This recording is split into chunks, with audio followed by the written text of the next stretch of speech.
Hello everyone and welcome back to the English Studio. If you're looking to master British English, stay inspired and learn valuable life lessons along the way, you've found the right place. Here at the English Studio, we bring you engaging British English podcasts and audiobooks designed not only to help you improve your language skills, but also to motivate and guide you through life's journey. Whether you're a beginner or a seasoned learner, our carefully curated content will help you sound more fluent, expand your vocabulary, and build confidence in speaking English.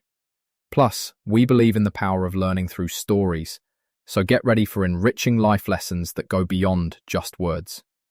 Join our community of learners and stay motivated with every episode. Let's make learning English an exciting and inspiring adventure together. Subscribe now and let's start this journey. Today's our topic is how to think like a champion. I'm James Bennett, and as always, I'm joined by Emily Carter. Emily, how are you this fine morning? Doing brilliantly, thanks, James, and eager for today's episode, honestly, because overthinking? Oh, it's basically my middle name some days. Ha, I can relate to that, believe me. I had to decide what socks to wear this morning, and well, let's just say it took longer than it should have. So for everyone listening, if you find your thoughts spinning endlessly, you are definitely not alone. Today, we're digging into what overthinking really is, why we do it, and most importantly, how to stop so we can start thinking like the top 1%. Yes, and not just for your peace of mind, but also for your English. Because if you're learning the language and you get stuck overthinking, sometimes you end up not speaking at all, or stressing about saying things perfectly, which, let's be honest, just makes you more anxious. Absolutely. So, let's start with the basics. Why do we overthink? At the heart of it, it's about anxiety, perfectionism, sometimes a need for control.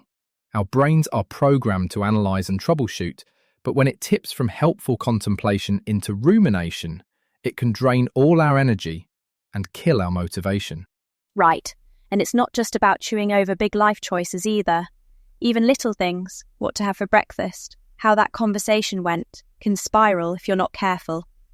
Have you ever found yourself replaying a silly conversation in your head 10 times at 2 a.m? Because I certainly have. It's exhausting, isn't it? It really is. Some of the common signs, just quickly.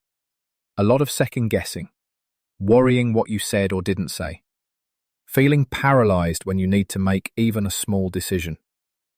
All of that is classic overthinking. And the truth is, if we don't put it in check, it can grow into bigger issues like anxiety or low mood. So, what do we do about it then? How do you actually get out of your own head, especially if, say, your brain seems to have set up permanent camp up there? Great question. Let's walk through some practical tools and maybe even share a few embarrassing personal stories on the way, yeah? Always up for that. Learning from mistakes is basically my entire life strategy. Where do we start? First one, and I think this is key, is step back and really look at how you're responding to your thoughts. Sometimes we just let all those thoughts cycle without ever asking, wait, what emotion is behind all this? Are you really angry, nervous, or just tired? If you shine a bit of light on those feelings, it's easier to see where the spiral starts. I absolutely love that. For me, sometimes I'll start stressing about a tiny error in an email I sent. But when I really sit with it, it's not actually about the email. It's about wanting people to think I'm capable. So that self-awareness stuff, recognizing your patterns, it's a game changer. Definitely. The next move is to try to find a distraction, ideally something positive or engaging. Sounds basic, but giving your mind a break from those thoughts really does help. And it doesn't matter if your idea of fun is painting, going for a walk, baking, or just listening to music for half an hour. The point isn't to escape permanently, just to break the loop long enough to see things differently.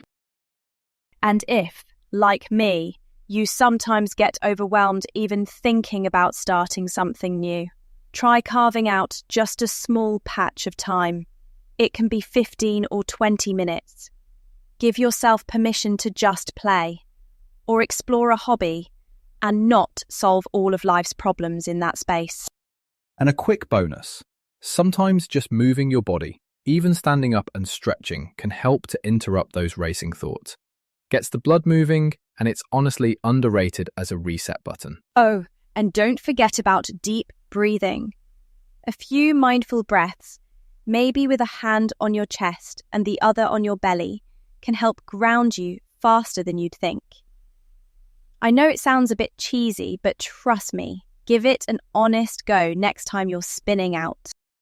No, that's spot on actually. Breathing techniques, short meditations, even a single minute of focusing on your breath. These things absolutely make a difference, and they cost nothing. Speaking of not costing anything, sometimes just stepping back for a bigger perspective is huge. Like, honestly, will today's worry even matter in 5 years? Or even next week? Sometimes zooming out reminds you that you can let a lot of this go. Absolutely, and one small but powerful shift is doing something kind for someone else. I know, it sounds counterintuitive, but helping a friend, volunteering, even something as simple as lending a hand at home, it takes you out of your worries and puts the focus somewhere more positive. Totally. Now, once you start noticing these patterns, another big helper is writing things down. Jot your worries in a notebook. When you see those worries on paper instead of just in your brain, suddenly they're not quite so powerful over you, are they? No, exactly. You gain a bit of distance. Or you can even write down 5 little wins from your week. It doesn't have to be huge. Manage to not snooze your alarm? That goes on the list. Ha! Small victories, right? And for the more practical types, if you find yourself ruminating but not taking action, try to ground your thoughts into something you can actually do.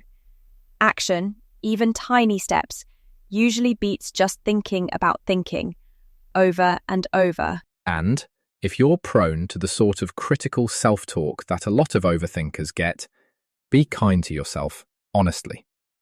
Show yourself some of the patience you'd offer a good friend. Self-compassion is so overlooked, but so important. Absolutely agree. Speaking of keeping it real, I'm going to mention this for the benefit of anyone who's feeling stuck.